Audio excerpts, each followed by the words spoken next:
My brother and my wife betrayed me, and my father told me to keep it down for family image. That's enough for my villain arc, so I decided to burn it all down, leaving no chance for reunion. A 30-year-old man have an older half brother whom I'll call Jerry. 3-5. My dad had Jerry with his ex-wife, but he left her when Jerry was just 6 months old. My mom told me they got divorced because they were simply incompatible. However, my dad continued to play an active role in Jerry's life, sharing custody with his ex-wife. 2 years after his divorce, my dad met my mom, and they married. Within a year, they had what my mom describes as a fairy tale romance. She recalls sitting in a coffee shop when my dad saw her from outside. Apparently, it was love at first sight, and he walked inside to ask her out. After a few months of dating, he proposed, and my mom instantly said yes, convinced they were soulmates meant to be together. So far, so good, right? Unfortunately, about a year into their marriage, my dad cheated on my mom with one of his coworkers.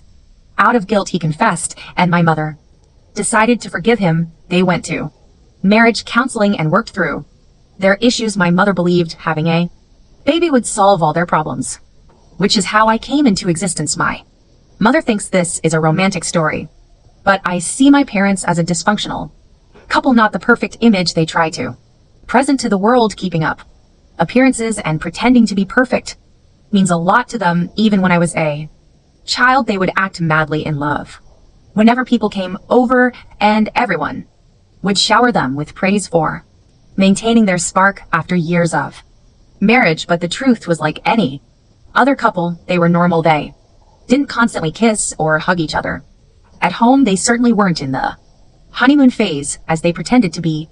It was just an act, and I realized that as I got older, this pressure to appear perfect extended to me as well. I was forced to enroll in a bunch of classes so I would excel at everything. As a child, I was constantly busy with little time to relax. It wasn't until high school that I started protesting, and finally they allowed me some downtime. My dad made sure that both Jerry and I were straight as students who excelled academically and otherwise. Jerry got into one of the top medical schools in the country, while I ended up at an Ivy League college for business. There was always immense pressure on us, and while I don't recommend this parenting style, I'm fortunate it worked out for me.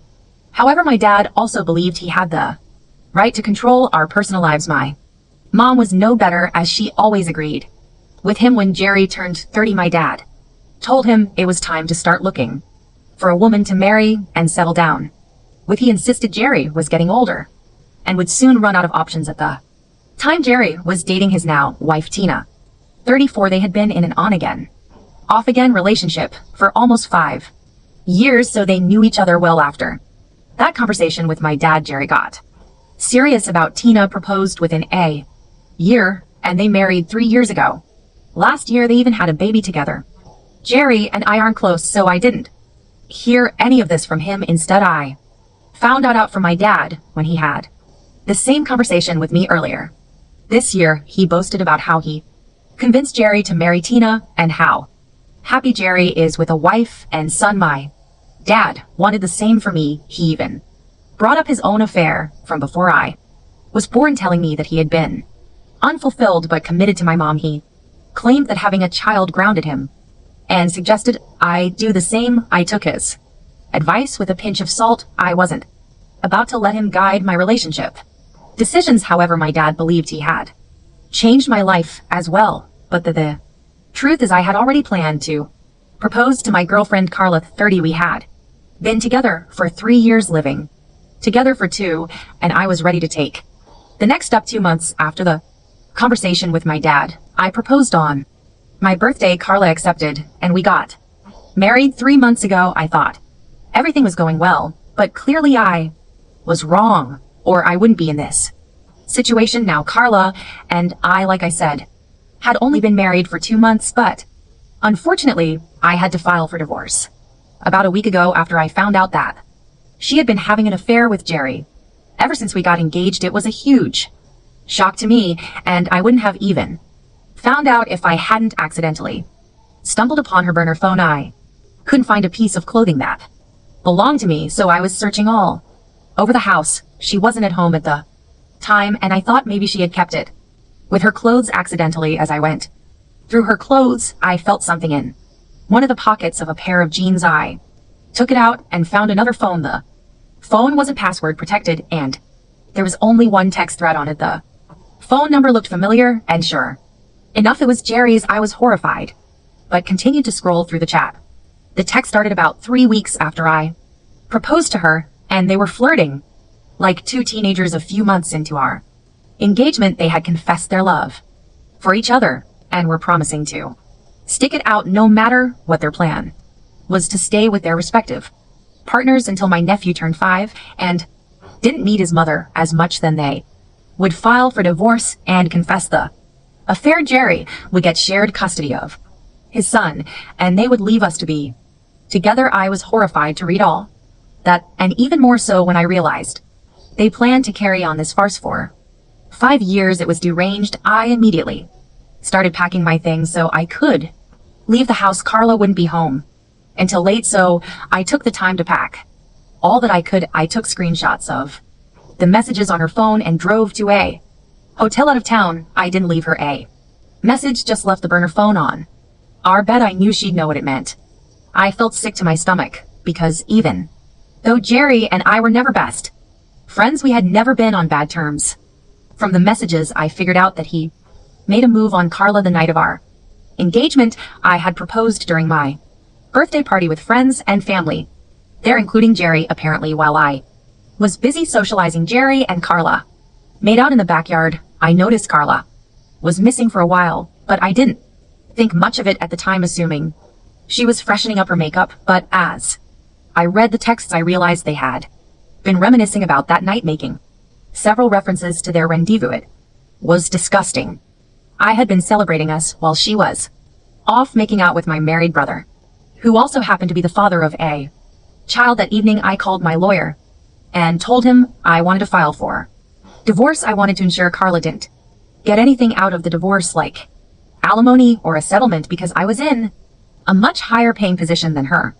From the texts, I saw that she was looking down on my profession, saying she'd rather be with a doctor than a glorified accountant. For the record, I co-own a business that I started with 2 friends from business school, and we doing well. I never understood why she would look down on me when she was a corporate employee herself. I always knew she was materialistic, but this was sad. They made fun of me behind my back, and I started to hate Jerry. I knew I would eventually tell Tina and make sure she knew she was married to a lying cheater. I just needed the courage because I was in a dark place. I blocked both Carla and Jerry everywhere as soon as I found the phone because I didn't want to hear their excuses. I was done 2 days after moving to the hotel. I expected at least one of them to apologize, but instead, I got a call from my father on the 3rd day. He started by saying he had heard about the affair Carla had found out. I knew when she saw the phone on the bed and contacted Jerry because I wasn't answering her calls since neither of them could reach me. Jerry spoke to my dad, who was able to reach out. My father said he was sorry for what had happened, and I thought he was being supportive. But then he asked me not to tell anyone about the affair just yet. I already knew why, but I asked anyway. I recorded what he said next. He admitted that both he and Jerry were afraid I would tell Tino about the affair, and they wanted to keep it quiet for now. My dad told me that since I was unwilling to speak to Jerry and had blocked him, he felt it was his responsibility to inform me that neither he nor my mother wanted me to tell Tina about the situation. They said that, unlike me, Jerry had to think about a child, and it would ruin his life if I told Tina he had been cheating on her with Carla. Tina came from a very well-connected family, and it was likely she would use her power and influence to ensure she had the most sway in the custody arrangement. Jerry just couldn't accept that, so through my dad, they were requesting that I keep quiet and not tell Tina the truth.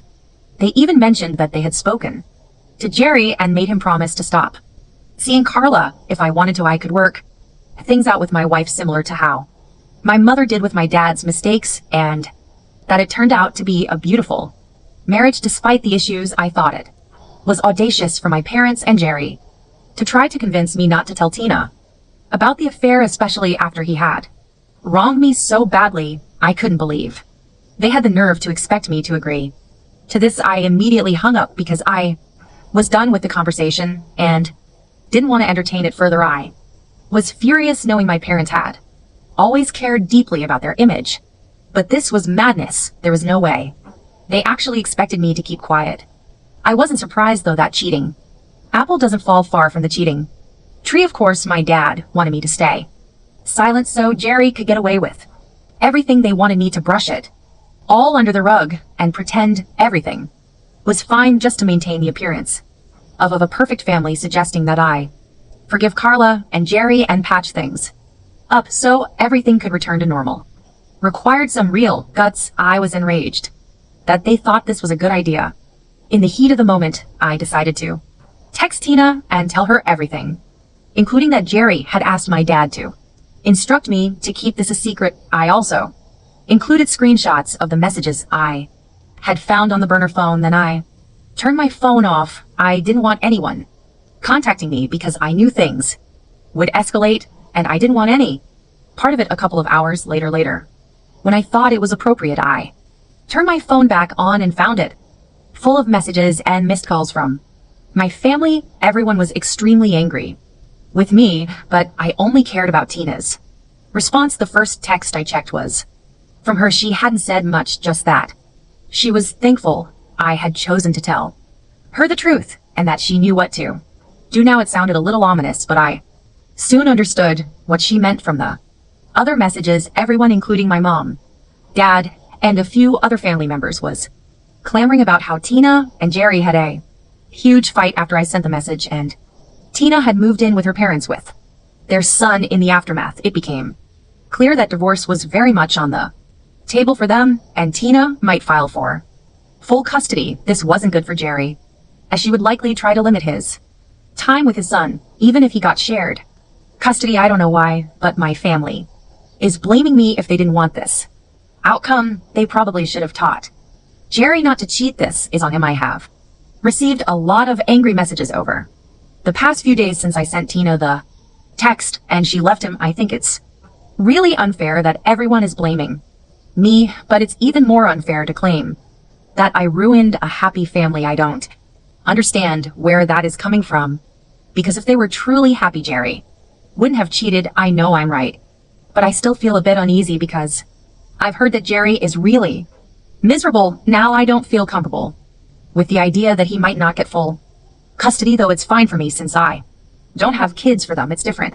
I regret telling my brother's wife about the affair with my wife. Update. Okay, so it's been close to a week since I sent that message and Tina left the house. Things have become relatively quieter now, in the sense that nobody is constantly messaging me and reminding me that this is all my fault. This is mostly because I have blocked everyone. I really don't need that sort of negativity in my life anymore. The only person who can still contact me is Carla, since I unblocked her because the divorce proceedings are about to begin. However, she is using that window to try and talk to me and explain that she wasn't thinking straight and that she is apologetic for cheating on me. I don't know what she hopes to accomplish with this, but it's not really working. I don't feel bad for her. I don't even feel bad about what is happening. I think it's great that she cheated because it saved me from wasting my time with her. I can't imagine being married to her for a year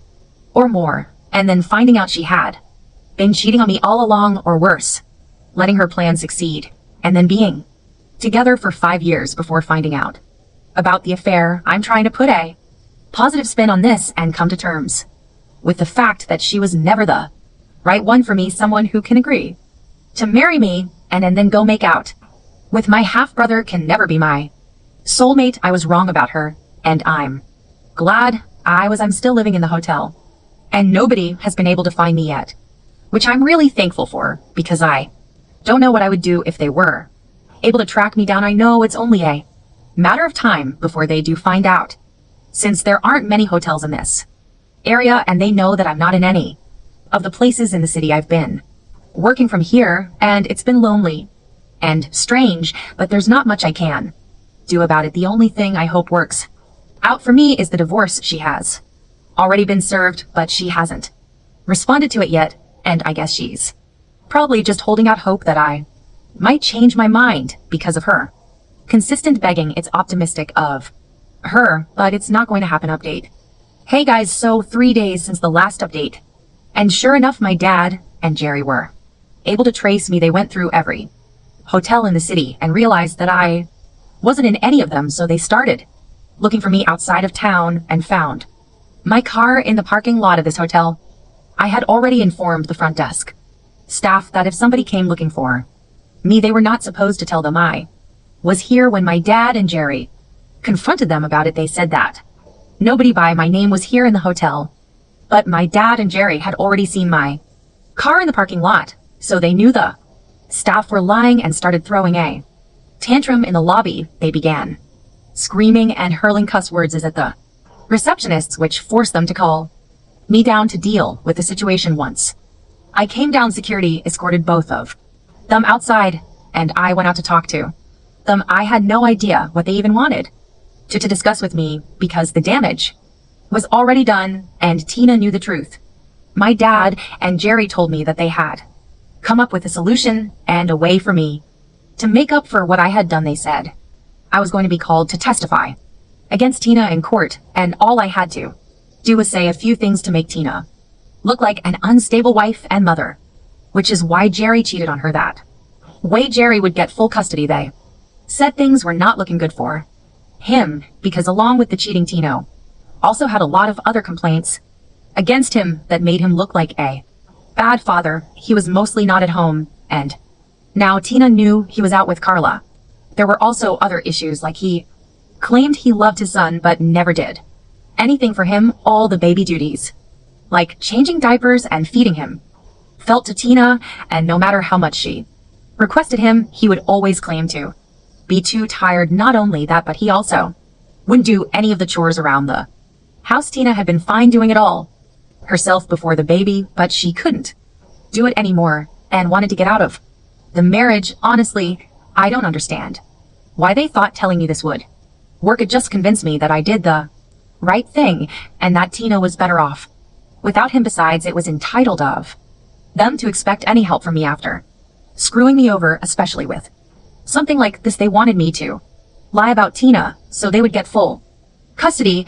I mean, it was ridiculous to even expect that I would agree to it. I told them I didn't want to do it and that they meant nothing to me, so I didn't have to make up for anything. Then I walked away without even bothering to wait for a response because I knew they couldn't change my mind. I also instructed Ed, the security person, to have them thrown out because I didn't want them anywhere near here, and mentioned how dangerous they were. So that was enough. They got kicked off the hotel property, but I still had to apologize for their behavior. The only reason they didn't get the cops called on them was that they didn't want any bad press associated with them. Otherwise, they definitely would have called the police and had my dad and Jerry arrested. Update. So it's been 2 days since Dad and Jerry showed up at my hotel. I haven't heard back from them since, but Carla has been texting me a lot more now. We have set the date for the first meeting with a court-appointed mediator, which is coming up in a week. She isn't even contesting the divorce, so I don't know why she keeps texting me. I haven't even opened her chat because I don't have the bandwidth to deal with all this drama anymore. I know it'll just be the same old. I'm sorry, I shouldn't have done this to you. If you ask me, it's all BS. Because if she really was sorry, she would have tried to make more of an effort to contact me. She would have called me at the very least, knowing that I'm not much of a texting person, or better yet, she might not have cheated at all if she knew I didn't deserve this. Up until a few days ago, she was limiting herself to 2 texts per day, but now she's texting me almost every hour. I just haven't found the energy or mental strength to open the chat and see what she has to say, but I think I'll do it soon because it might be something important. Update. Alright, so this update is coming just 2 hours after the last one. I know it's pretty soon, but I checked the messages that Carla had been sending to me and found out that she had apparently ended things with Jerry. They had a recent discussion and she discovered that for him things had been purely physical. All the promises he had made to her were merely things he said.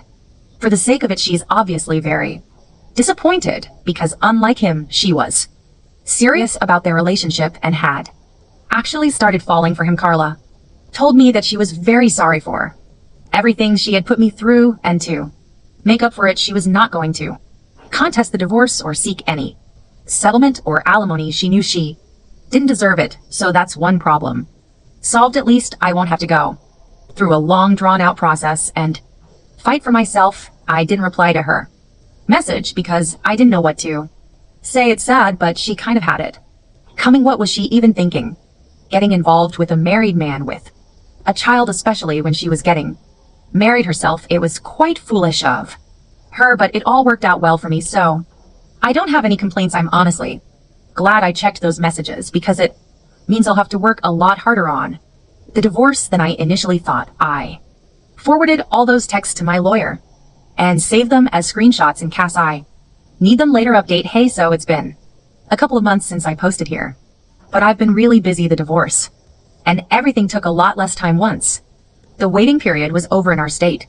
We only have to wait 90 days, so once it was over, it was a relatively straightforward process. Carla only got to keep the things she had bought for herself. I got everything else, including the house, so I moved back and she got her car, and since we hadn't been married for a long time, our finances were separate anyway, so there was nothing to sort out in that regard. Jerry and Tina are in the middle of their divorce, and the custody situation is getting pretty nasty from what I've heard. It's sad for my nephew, but Tina has told me that I'm allowed to see him. That's a huge victory for me because I really like the little kid and hope to have one of my own someday. Definitely will, but probably not with Carla. Anyway, I'm trying to get my life back on track, and so far it's going well. I just hope it continues to go well afterward as well.